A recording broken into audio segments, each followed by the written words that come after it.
자, 아까 민주당 이제 공천이 거의 마무리가 됐다 이렇게 말씀을 드렸는데, 거의라고 말씀드린 건 이제 제주가 마지막이었는데, 거의라고 말씀드린 건 전북이 아직 남아 있어요. 전북이 남아 있는데, 전북이 지금 결국은 안호영 후보가 8일째인가요? 오늘 8일째 이제 9일째로 접어들고 있는데 단식 투쟁을 하고 있습니다. 재감찰을 요구하면서 단식 투쟁을 하고 있는데, 결국은 당 지도부에서 수용을 했어요. 그래서 재감찰을 하기로 했습니다. 재감찰을 하기로 했어요. 그나마 좀 다행스럽죠. 물론 뭐 재감찰 결과가 우리가 납득할 만한 결과가 나오게 될런지는 뭐 지켜봐야 되겠지만은, 일단 재감찰이 수용됐다라는 것만으로도 의미가 있다라고 생각을 합니다. 그래서 오늘 안호영 후보가 기자회견을 했어요.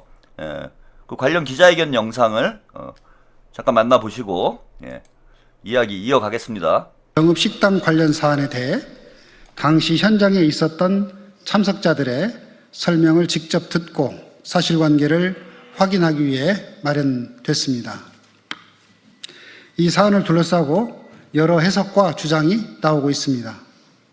그러나 무엇보다 중요한 것은 당시 그 자리에 있었던 분들의 구체적인 경험과 설명이라고 봅니다. 그래서 오늘은 참석자들께서 직접 보고 들은 내용, 그리고 어떤 경위로 그 자리에 참석하게 됐는지를 말씀드리고자 합니다. 이번 사안의 쟁점은 비교적 분명합니다. 첫째, 식사비를 실제로 누가 부담했는지. 둘째, 이 모임이 어떤 경위와 방식으로 마련됐는지. 셋째, 그 자리가 정책 간담회였는지 아니면 선거운동의 성격을 가진 자리였는지입니다. 민주당 윤리감찰단의 조사가 다시 시작된 만큼 이번 기회에 불필요한 논란이 해소되고 같은 기준과 원칙에 따른 공정하고 투명한 판단이 이루어지기를 기대합니다. 그것이 전북 도민과 국민 여러분들께 우리 민주당에 기대하는 모습이라고 생각합니다.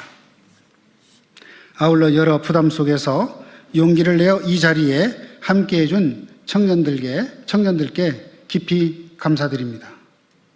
오늘 이분들의 말씀은 정치적 공방을 위한 것이 아니라 사실관계를 있는 그대로 확인하기 위한 것임을 말씀드립니다. 지금 청년들에 대한 여러 형태의 회유와 압박이 있다는 이야기가 있습니다. 사실을 왜곡하고 증거인멸이 절대로 있어서는 안 된다고 생각합니다. 그런 시도가 있다면 즉각 중단되어야 합니다. 또한 오늘 회견은 회견장 운영 규정상 주말에는 외부인의 회견장 이용이 제한되어 부득이하게 백브리핑 형식으로 당시 참석자 두 분의 말씀을 듣게 된다는 점에 대해서도 양해를 구합니다. 고맙습니다. 네, 안호영 의원이 지금 이제 단식 8일째인데 좀 힘이 없죠? 저도 이제 단식을 밥 먹듯이 해본 사람인데, 학생운동 시절에. 저는 이제 최장 24일인가요? 25일인가 이제 단식을 해봤습니다. 그리고 뭐 한 열흘, 뭐 며칠 하는 거는 뭐 학생운동 하면서 아주 정기적으로 단식을 했는데, 제일 힘들 때가 한 8, 9일? 10일 정도를 앞둔 시점에 이제 상당히 힘들어요. 근데 많이 이제 기운이 없으신 것 같은데, 아무쪼록 재감찰이 공정하게 진행이 돼서 단식 중단이 되고 또 민주당에서 역할을 하실 수 있는 그런 상황이 왔으면 좋겠습니다.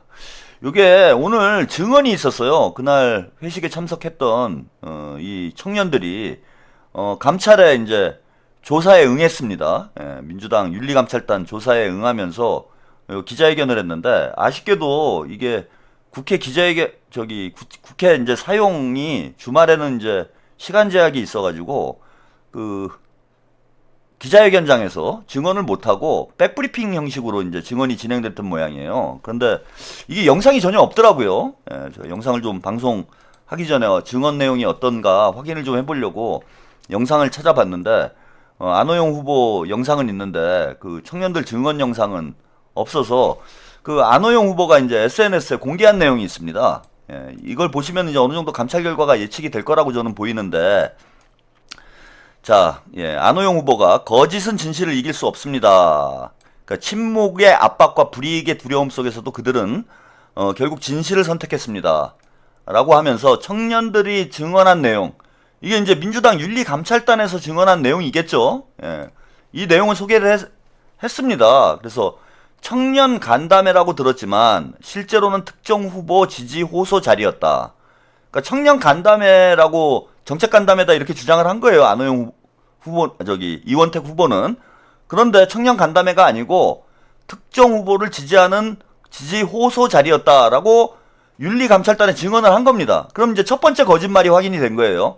이원택 후보의 첫 번째 거짓말은 청년 정책 간담회라고 이야기를 한 게 첫 번째 거짓말이 되는 거고요. 두 번째, 본인은 이제 중간에 자리를 떴다라고 얘기를 했는데 후보는 끝까지 자리를 지켰고 단체 사진도 함께 찍었다. 이것도 확인이 된 거예요. 이거 두 번째 거짓말이에요.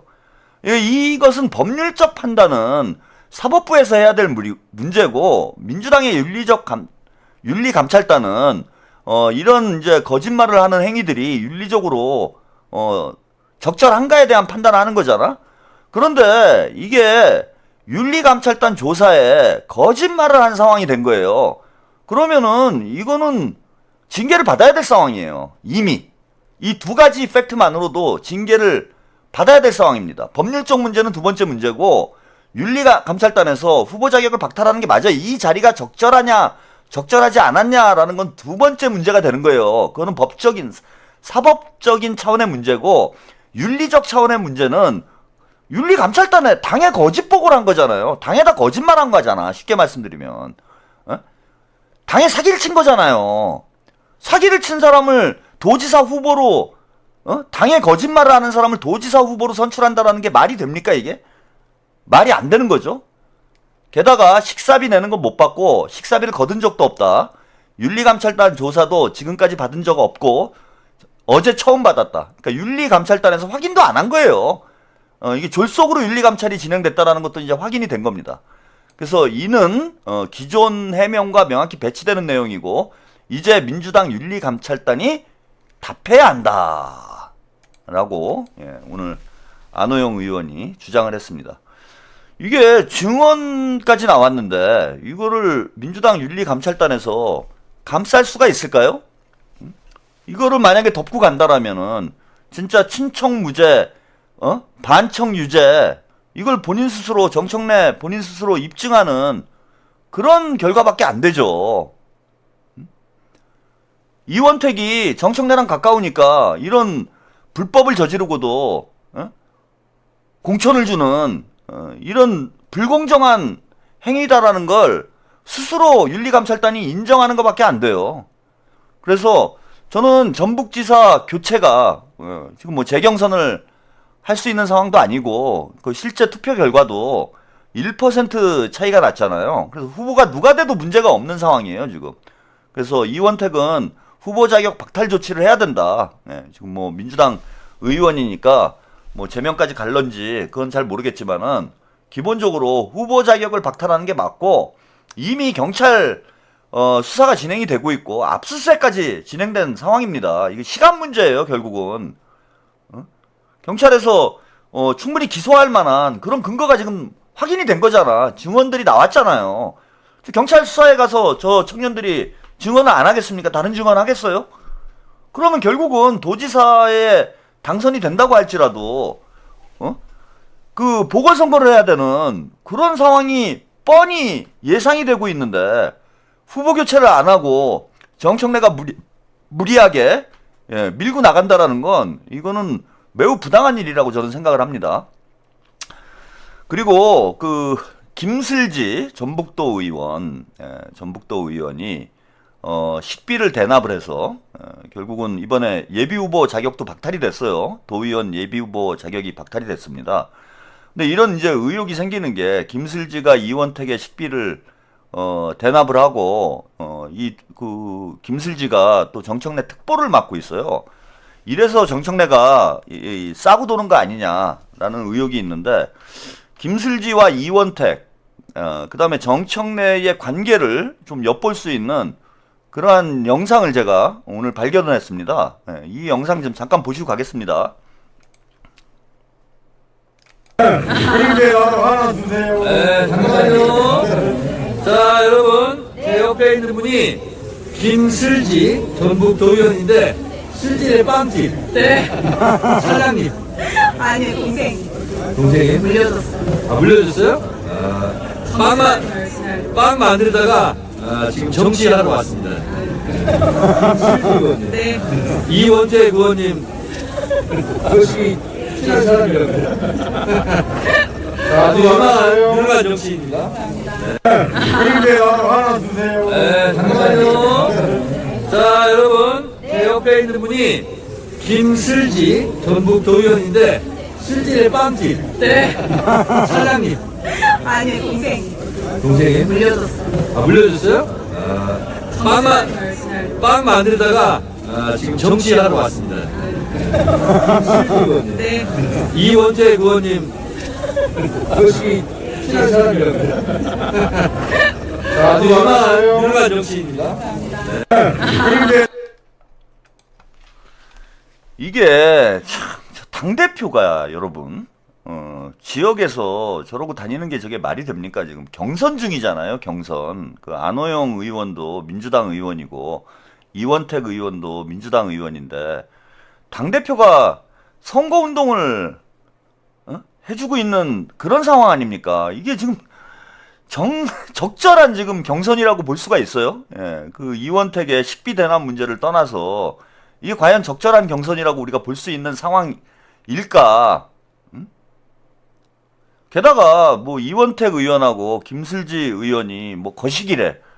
거시기. 그 말이 좀 이상하잖아요. 예? 그러다가 뭐 친한 사이다 이렇게 얘기하는데 아니 거시기가 거기서 왜 나옵니까? 예? 무슨 사이예요 도대체? 거시기 한 사이야? 아니 거시기 한 게 거시기 하잖아 진짜. 예? 그 호남에서 잘 쓰는 표현 아닙니까? 이거 거시기 하다라는 건 진짜 거시기 한 거 아니에요? 정청래 그 당대표라는 사람이 그것도 어쨌건 여성 정치인하고 남성 정치인의 관계를 거시기한 관계다라고 유권자들 앞에서 카메라 앞에서 얘기하는 게 아니 이게 지금 이게 말이 되는 상황입니까? 상식이 있는 사람이에요. 근데 아무튼 요 영상만 여러분들이 잠깐 보셔도 이게 김슬지, 이원택, 정청래의 관계가 예사롭지 않다라는 걸 여러분들이 느낄 수가 있습니다. 그런데 이런 상황에서 이게 증언까지 나와 있는데 이원택에 면죄부를 주는 그런 윤리감찰 결과가 만약에 나온다. 그러면은 이거는 정청래, 김슬지, 이원택이 거시기한 사이라고 볼 수밖에 없어요, 우리가. 그러지 않습니까, 이거? 거시기한 사이이기 때문에 면죄부를 준다라고 이렇게 생각할 수밖에 없잖아요.